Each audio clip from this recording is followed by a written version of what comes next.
Good morning. It's Saturday, like January 24th or something. We're getting ready for what I don't know, Snowmageddon 2026, right? They started with 13 to 15 inches of snow, and now it's 3 to 5 and a quarter inch or better, some ice, freezing rain, wintry mix. I don't care about the snow. I care about that sleet and freezing rain and ice. That's the stuff that takes down power lines, takes down trees. And so this isn't hunting, it isn't fishing. It's not me working on one of the vehicles that I use to do those two things. It'll be kind of a little capture of what happens, and is it really as bad as we thought it was going to be? I'm really hoping not, especially because I'm on call for the whole weekend now. But I want to share a couple of things I think everybody should do, and I'm sure there's some that I'm going to miss. So if you know them, leave me a little comment so people can be better prepared. First thing I did, I made sure my generator ran. It's an old 5500 watt with a Tecumseh on it. It's cranky. It does not like to run, but it's up, it's running. The second thing I did, I went and got a new chain for the chainsaw and made sure I had plenty of fuel and made sure it runs. Made sure I'd put the chain on the right way too, because that would suck to go to use it and I can't actually cut anything. Because I live a good bit off the road, and if a tree falls, I still got to be able to get out. Other things that we've done, I've got 6 gallons of drinking water. Normally we keep plenty in the house anyway. We just happen to be low over the past year or two of using it. So we stocked back up on that. We also fill the bathtubs the night before any kind of weather like this comes in. That way we're on well water. And if we lose power, I can still kind of use the toilets, because when you got 3 females in the house, not having a toilet's not really an option. We charged all our battery packs. We charged all of our rechargeable flashlights. We've got lights for the ones that aren't rechargeable. We've got plenty of candles throughout the house, thanks to my 2 daughters and their weird little meditation sessions. So we've got that taken care of too. All vehicles are gassed up. Tire pressures have been checked. For me, the garage usually stays open, so the garage is closed up. I'll probably turn the heater on and knock the heat off tonight, because right now, even at almost lunchtime, it's 20 degrees with a real feel down into the teens. It is not comfortable weather to be out in, so if you don't have to, don't do it. And then the last thing I'm getting ready to do, and that's why you've got me in one of the Jeeps today, is I'm gonna go to the dump and make sure all the cans are emptied. I've got space for trash and whatnot here at the house, and might make a last minute stop to supply a few things at home, some drinks and things like that. But overall, we're already set. I've got plenty of food in both freezers in the garage, plenty of food in the fridge and stuff in the house. And so, right, talk about power and losing heat and stuff like that. Not a big concern for us, because we do have the space heaters that we can run, and that's what the 5500 watt generator is for. It will run the fridge, it'll run the heater, it'll run the TVs, internet, and stuff to charge the phones. So we can stay warm and we'll all stay in one room of the house. So let's see how crazy this weekend actually ends up to being. And I'm gonna go get this dump run taken care of. I'll see you when the snow starts. There's one puppy. There's the other puppy. They didn't really get a walk in today, because here in Virginia we get about 3 to 4 inches of snow where I'm at. And it's still sleeting and icing. And my kid painted a tree. It's the non-toxic washable stuff. So she's on the other side of my ravine, which is a 10-degree incline on both sides to get in and out. Everything's kind of just a sheet of ice at this point. So, but she wanted to come out and play, and apparently so did the puppy. So she's going to jump on we use the boogie board because the slide is actually broken.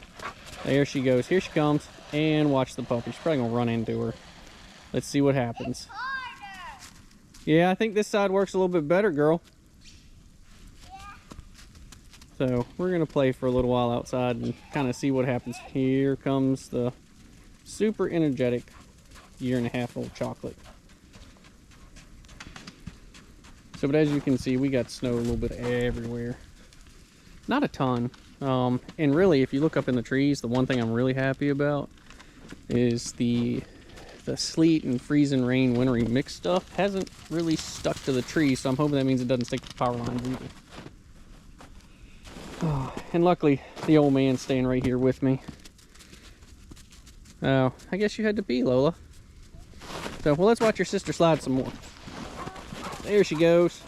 Go push her, Lola. Go push her. There you go.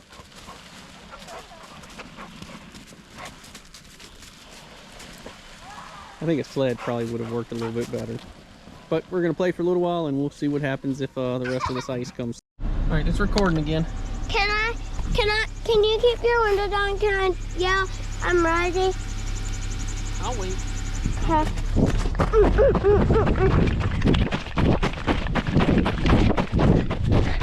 I have spray top in my snowsuit. Feel like it's popping. That's trick.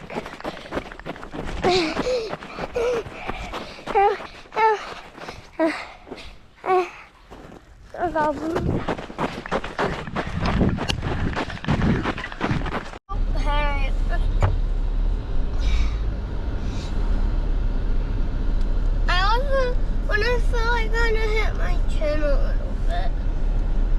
I want to keep playing outside though. I can do that.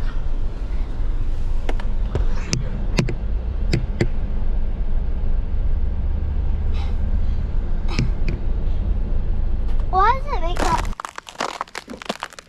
Alright, so this is the tail end of this video, and if you just saw my arm fly in front of the camera, that's because we're a week later after the snow and cold we've had here in Virginia, and you can see my driveway is still freaking ice. Actually, last night my brother-in-law was over here to hang out and ended up getting stuck over there, which is where we're headed, because I actually have a propane tank with a weed burner down at the bottom of the hill, because over the past couple days I've been trying to melt enough that we can get in and out without tearing up vehicles, and there I go, about to hit the ground. So yeah, it is super slick, super insane. And this is a week later, right? We got snow last weekend. It's now the following Sunday, and you can see it's still like everywhere. You know, my woods, everything is still covered. If I hadn't hit it with the weed burner, it's not even close to melted. I'm gonna try and get back in this little track on the driveway. There we go. And not bust my rear end. But you can see I got most of it knocked down, at least for travel paths for the cars. But this incline, I think I said in an earlier clip, was it's a 10-degree incline both directions. And so it's not melting because none of it gets snow. There's the propane tank and the weed burner. And there's my bottom, that's all just solid ice. So, and somewhere, we'll see if we can wander over there. But there's a blue sled hiding down there because my kids used the driveway. And, well, they didn't stop. They ended up in the woods. So we're gonna wrap this one up. I'm gonna get this daggone tank back up to the house and try not to bust my rear end again. And hopefully it warms up, because I'm done with this weather. You know, next weekend's supposed to be in the 40s. So maybe we'll take the girls and throw a tent up and do a little bit of camping. Maybe I'll get you something there and do a little bit of fishing. So just wanted to get a couple clips so y'all could see the nonsense we had in Virginia over the past week. And like I said, 7 days later, and I've still got a driveway that's barely passable. Well, see you next time.